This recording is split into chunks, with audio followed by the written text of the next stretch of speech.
નમસ્કાર મિત્રો સ્વાગત છે તમારું અમારી યુટ્યુબ ચેનલમાં। આપની સાથે હું છું પિનલગીરી ગોસ્વામી। આજના વેધર એનાલિસિસમાં વાત થશે આજે તારીખ 29 નવેમ્બરથી લઈને 5 ડિસેમ્બર સુધી ગુજરાતમાં કેવું રહેશે હવામાન। શું આવનારા દિવસોમાં ગુજરાતમાં વરસાદની શક્યતા રહેલી છે? વાવાઝોડું જે બંગાળની ખાડીનું સક્રિય થયું છે તેની અસર કેટલા દિવસ સુધી જોવા મળી શકે છે? બીજી તરફ વેસ્ટર્ન ડિસ્ટર્બન્સની શક્યતા કેટલી છે જેથી ગુજરાતમાં એક શીત લહેરનો માહોલ સર્જાશે? તમામ પ્રકારની માહિતી એક વિડીયોમાં આપી દઈશું। મિત્રો અત્યારે જ્યારે આજે 29 નવેમ્બર થઈ ગઈ છે ત્યારે બંગાળની ખાડીમાં ઉદ્ભવેલું વાવાઝોડું અત્યારે સક્રિય જોવા મળ્યું છે, પરંતુ જે પવનની ગતિ હતી તેમાં નોંધપાત્ર થોડો ઘણો ઘટાડો થયો છે। અત્યારે 65 કિલોમીટર પ્રતિ કલાકની ઝડપે પવન આપણને જોવા મળી રહ્યો છે। મહત્વનું છે કે શ્રીલંકા અને ભારતના દક્ષિણ ભારતના તટીય વિસ્તારોમાં આ વાવાઝોડાએ ભારે નુકસાની પહોંચાડી છે। શ્રીલંકામાં તો અંદાજિત 45 લોકોના મૃત્યુ પણ થઈ જવા પામ્યા છે। એટલે મિત્રો વાવાઝોડાની જે વ્યાપક અસર છે એ શ્રીલંકા ઉપર વધારે જોવા મળી છે। ઉપરાંત દક્ષિણ ભારતના તટીય વિસ્તારમાં પણ તેની અસર વ્યાપક જોવા મળી છે। આ વાવાઝોડાની અસર હજુ પણ 4 દિવસ આપણને જોવા મળશે। તેના લીધે થઈને બંગાળની ખાડીના ભેજવાળા પવનોથી લઈને અરબી સમુદ્રના ભેજવાળા પવનો છે ગુજરાત સુધી મળી રહ્યા છે। સાથે સાથે લો ક્લાઉડ ફોર્મેશન પણ ગુજરાતના કોઈ વિસ્તારમાં બની ગયું છે, જેના કારણે ગત 2 દિવસમાં ઉત્તર ગુજરાત સહિત ગુજરાતના કોઈ વિસ્તારમાં છાંટાછૂટી અથવા તો નાનકડા વરસાદી ઝાપટા પણ જોવા મળ્યા હતા। અનેક વિસ્તારમાં આંશિક વાદળોનો રાઉન્ડ જોવા મળ્યો હતો, જાણે કે અત્યારે જ માવઠું થઈ જાય તેવી પરિસ્થિતિનું નિર્માણ થયું છે। એટલે કે મિત્રો અત્યારે જ્યારે વાવાઝોડું સક્રિય થયું છે તેની અસર છે ગુજરાત સુધી પણ જોવા મળી છે। હવે આજે તારીખ 29 નવેમ્બર છે ત્યારે વાવાઝોડાની પરિસ્થિતિનો તમને તાક આપી દીધો।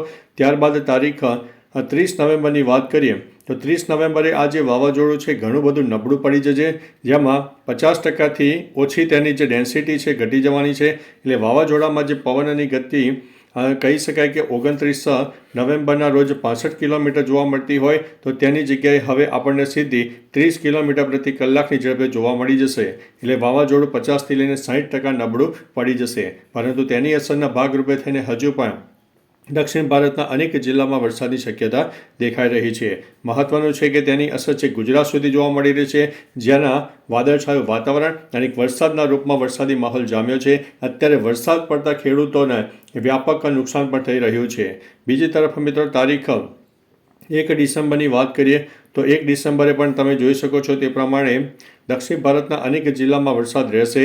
ઉત્તર ભારતના ઉત્તરી પટ્ટામાં WD પણ સક્રિય થાય, એટલે એક તરફ ઠંડીનો માહોલ તો બીજી તરફ વરસાદી માહોલ પણ જોવા મળી રહ્યો છે। અત્યારે ગુજરાતમાં ઠંડીના પ્રમાણની પણ વાત કરી દઈએ તો 19 ડિગ્રીથી લઈને 22 ડિગ્રીની આસપાસ ઠંડીનું પ્રમાણ જોવા મળી રહ્યું છે, પરંતુ બપોર દરમિયાન જે ગરમીનું પ્રમાણ છે, બફારાનો અહેસાસ છે તે થઈ રહ્યો છે, કારણ કે એક વાદળછાયું વાતાવરણ જોવા મળી રહ્યું છે અને તેના લીધે થઈને એક ઠંડીનું જે વાતાવરણ છે એ મિસબેલેન્સ પણ થઈ રહ્યું છે। એટલે કે દિવસ દરમિયાન જે મહત્તમ તાપમાન છે 22થી લઈને 28 ડિગ્રીની આસપાસ પહોંચી જતું હોય છે, પરંતુ મોડી રાત્રે અને વહેલી સવારે પાછો આપણને ઠંડકનો અહેસાસ પણ થતો હોય છે। બીજી તરફ મિત્રો અનેક વિસ્તારમાં ઝાકળ વર્ષા અને ધુમ્મસનો માહોલ પણ હવે સર્જાશે।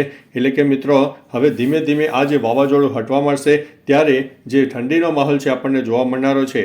આવનારા દિવસોમાં WD વધારે મજબૂત થાય, જેની અસર રાજસ્થાન અને ગુજરાત સુધી જોવા મળશે અને ફરીથી ગુજરાતમાં એક 4 અથવા તો 5 ડિસેમ્બર બાદ એક ઠંડીનો રાઉન્ડ પણ જોવા મળનારો છે। ત્યારબાદ મિત્રો તારીખ 2 ડિસેમ્બરની વાત કરીએ તો 2 ડિસેમ્બરે વાવાઝોડું ઘણું બધું નબળું પડી જશે। ઉત્તર ભારતના ઉત્તરી પટ્ટામાં WD સક્રિય થાય, અનેક વિસ્તારમાં બરફ વર્ષાનું પણ પ્રમાણ જોવા મળશે। એટલે કે તેની જે શીત લહેર છે ગુજરાત અને રાજસ્થાન સુધી આપણને જોવા મળનારી છે। ત્યારબાદ મિત્રો તારીખ 3 ડિસેમ્બરની વાત કરીએ તો 3 ડિસેમ્બરે પણ વાવાઝોડું ઘણું બધું નિષ્ક્રિય થઈ જશે, પરંતુ તેની અસરના લીધે થઈને 3 ડિસેમ્બરે દક્ષિણ ભારતના અનેક જિલ્લામાં વરસાદ પણ થઈ શકે છે। 4 ડિસેમ્બરની વાત કરીએ તો 4 ડિસેમ્બરે પણ વાવાઝોડાની ડેન્સિટી ઘણી બધી નબળી પડી જશે અને દક્ષિણ ભારતમાં ધીમે ધીમે વરસાદી માહોલ પણ હટવા માંડશે। બીજી તરફ મિત્રો તારીખ 5 ડિસેમ્બરની પણ વાત કરી દઈએ તો 5 ડિસેમ્બરે પણ એક WDની અસરના લીધે થઈને ગુજરાત સુધી શીતલહેર જોવા મળશે અને વાવાઝોડું ટોટલી કહી શકાય કે 100% તે હવે વિખરાઈ જશે, જે 5 ડિસેમ્બરે આપણને વાતાવરણ જોવા મળી શકે છે। હવે મિત્રો સેટેલાઇટ બેઝના માધ્યમથી જાણવાનો પ્રયત્ન કરીશું કે વાવાઝોડાની જે ડેન્સિટી છે કેટલી છે અને હાલના દિવસોમાં તે કેટલી શક્યતા વરસાદ માટે આપી શકે તેવી સંભાવના છે। હવે મિત્રો તમે જોઈ શકો છો કે ભારત અને તેની આસપાસ 3 વાવાઝોડા મજબૂત રીતે સક્રિય થયા છે. 29 તારીખના અહેવાલ મુજબ જોઈ શકો છો કે વાવાઝોડાની તીવ્રતા હજુ પણ રહેશે. અગાઉ આપણે જણાવ્યું તે પ્રમાણે 65 કિલોમીટર પ્રતિ કલાકની ઝડપે હજુ પણ પવન ફૂંકાઈ શકે છે. તારીખ 30 અને 1 ડિસેમ્બરથી આ વાવાઝોડાની જે તીવ્રતા છે ઘણી બધી નબળી પડી જવાની છે. મહત્વનું છે કે મિત્રો અત્યારે ગુજરાત ઉપર સેટેલાઇટ બેઝના માધ્યમથી તમને કોઈ વરસાદી વાતાવરણ નહીં દેખાય, પરંતુ હજુ પણ તમને જણાવી દઈએ કે લો ક્લાઉડ ફોર્મેશન અને ગુજરાતમાં ભેજનું પ્રમાણ વધારે જોવા મળી રહ્યું છે.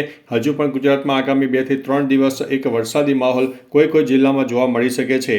મહત્વનું છે કે ઉત્તર ગુજરાતના અનેક ભાગોમાં ગત 2 દિવસમાં અનેક વિસ્તારોમાં માવઠાની શક્યતા દેખાઈ હતી. તે પ્રમાણે પણ માવઠું થયું હતું અને આપણે અગાઉ પણ માહિતી આપી હતી કે સેટેલાઇટ બેઝના માધ્યમથી તમને વરસાદ નહીં દેખાય, પરંતુ એક લો ક્લાઉડ ફોર્મેશન અને ભેજના વધુ પડતા પ્રમાણને કારણે જે તે જગ્યાએ લોકલ ડેવલપમેન્ટ સર્જાઈ જતું હોય છે અને જે તે જિલ્લામાં થોડો ઘણો વધુ વરસાદ પણ થઈ જતો હોય છે, જે અત્યારે નુકસાનીવાળો વરસાદ પણ કહી શકાય છે. ત્યારબાદ મિત્રો તારીખ 30 નવેમ્બરની વાત કરીએ તો 30 નવેમ્બરે પણ વાવાઝોડું સક્રિય રહેશે, પરંતુ જેની તાકાત છે તાકાતમાં 50 થી 60% ઘટાડો આપણને જોવા મળશે. એટલે મહત્વનું છે કે આગામી 72 કલાક ખાસ કરીને આપણે સાચવવું હજુ પણ જરૂરી છે. ત્યારબાદ મિત્રો તારીખ 1 ડિસેમ્બરની વાત કરીએ તો 1 ડિસેમ્બરે પણ વાવાઝોડું ઘણું બધું નબળું પડી જશે. શ્રીલંકાના અનેક ભાગોમાં તેની તીવ્રતા હજુ પણ જોવા મળશે, પરંતુ શ્રીલંકામાં પણ 1 ડિસેમ્બરથી વાવાઝોડું ઘણું બધું નિષ્ક્રિય થઈ જશે. તેની અસર ફક્ત 30% સુધી જોવા મળે તેવી સંભાવના છે, જે નુકસાનીવાળી શક્યતા દેખાતી નથી. ત્યારબાદ મિત્રો તારીખ 2 ડિસેમ્બરની વાત કરીએ તો 2 ડિસેમ્બરે પણ વાવાઝોડું વિખરાઈ જશે. અનેક જિલ્લામાં વરસાદ જે વધુ પડતો થતો હતો ત્યાં પણ વરસાદ ઓછો થઈ જશે. તારીખ 3 ડિસેમ્બરની વાત કરીએ તો 3 ડિસેમ્બરે ઘણું બધું વિખરાઈ જશે. ઉત્તર ભારતના ઉત્તરી પટ્ટામાં WD સક્રિય થઈ જશે. રાજસ્થાન અને ગુજરાત સહિત અનેક જિલ્લામાં એક ઠંડીનો માહોલ ફરીથી સર્જાઈ જશે, કારણ કે જે વાદળછાયું વાતાવરણ છે તેનું બોન્ડિંગ છે તે તૂટી જવા પામશે અને ધીમે ધીમે ઠંડીનો માહોલ સર્જાઈ જશે. તારીખ 4 ડિસેમ્બરની વાત કરીએ તો 4 ડિસેમ્બરે સંપૂર્ણપણે એટલે કે 100% જે વાવાઝોડું છે વિખરાઈ જશે અને જે નુકસાનીવાળો વરસાદ આપતું હતું, ભારે અને તોફાની પવન જોવા મળતો હતો, તે પણ હવે ધીમે ધીમે નબળો થઈ જશે. તારીખ 5 ડિસેમ્બરની વાત કરીએ તો 5 ડિસેમ્બરની તારીખે પણ વાવાઝોડું ઘણું બધું નબળું પડી જશે, પરંતુ દક્ષિણ ભારતના અનેક તટીય વિસ્તારમાં સામાન્ય વરસાદી માહોલ આપણને જોવા મળશે. બાકી મિત્રો તમારા વિસ્તારમાં ઠંડીનું પ્રમાણ કેવું છે? ઝાકળ વર્ષા હોય, ધુમ્મસ હોય અથવા તો માવઠું થયું હોય તો તમામ પ્રકારની માહિતી નીચે કમેન્ટમાં આપજો, જેથી અન્ય મિત્રો પણ જાણી શકે. તો ચાલો મિત્રો ફરીથી હવામાનની લેટેસ્ટ માહિતી લઈને મળતા રહીશું. ત્યાં સુધી અમને રજા આપશો. નમસ્તે.